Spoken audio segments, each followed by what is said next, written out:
Good morning, everyone. Happy Wednesday. My name is Karen Milioto, and I'm the Director of Discipleship and Formation here at University United Methodist Church. Thanks for joining in on our midweek devotional. So, I've got my VBS shirt on. We are right smack dab in the middle of VBS week here at the church, so there's all sorts of great stuff going on. The halls are just really full of life and joy, and it's a wonderful experience. Sherry Lee has done such a good job putting together just a really wonderful experience for the kids in our church and our preschool and our neighborhood. And it's interesting, something we were talking about on Monday was Sherry chose the VBS curriculum and it's creativity. And if you know what we're doing as a church right now in our sermon series and through our Child Again, just whole church emphasis is creativity too. So it's kind of interesting that that happened. And at the same time, I think it's kind of a sign that God is really trying to move people towards a different way of approaching Him and a different way of approaching our spirituality, where He's shaking things up a lot for us so that we maybe can see things a little bit better and see reality and truth a little more clearly. And that's what our verse is for this week that we're going to be looking at in worship, and that we're looking at it as a church through our devotional guide for the series. If you don't have a copy of this, you can come into the church and grab one. You can also find it online on our website. But it's got kind of a listing of all the different passages that we're looking at, and it also includes some questions and a practice. So you can check that out if you're interested. But the passage for this week is from Matthew chapter 11, verses 25 through 29. And I'm going to read it to you from the Message translation because I just think it's a really cool, fresh hearing of this verse. Abruptly, Jesus broke into prayer. Thank you, Father, Lord of heaven and earth. You've concealed your ways from sophisticates and know-it-alls, but spelled them out clearly to ordinary people. Yes, Father, that's the way you like to work.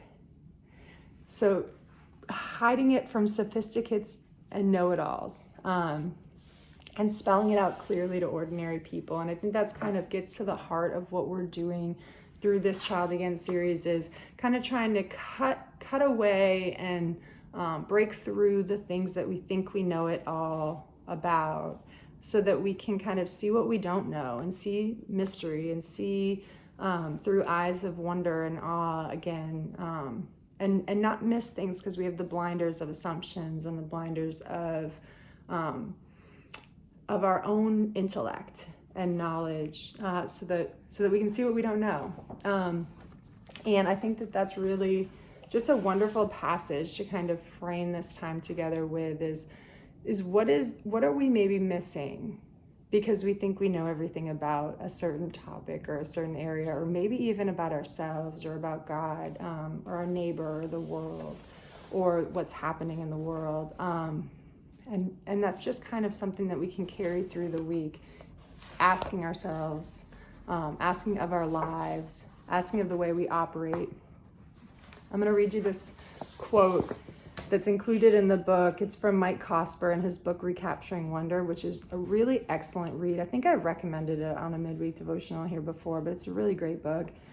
He writes, in Orthodoxy, Chesterton tells us that the difference between the rationalist and the poet is that the poet seeks to poke his head into the heavens and look around a bit.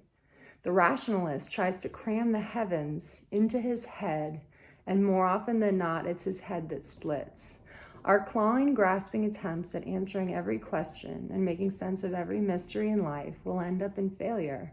Instead, God invites us to take a tour of the mad, mad world around us, to see ourselves as one mystery among the many, and to trust Him that it all makes sense in some strange cosmic way.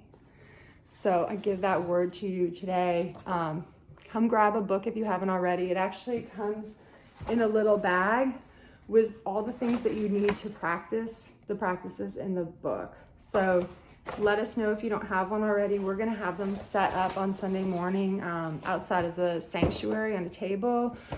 There's also a kid's book. So if you want to kind of work through this with your children, there's a book that coincides with the adult book that you can grab too. And we're going to be this Sunday talking about this passage in worship and then also engaging in a discussion and a practice related to it at our 9:45 Sunday school hour. So I hope you can join us. I hope that you can be blessed by this series and learn to see with a different kind of eyes as we kind of move through the summer. So thanks for joining me. Have a great day. Bye.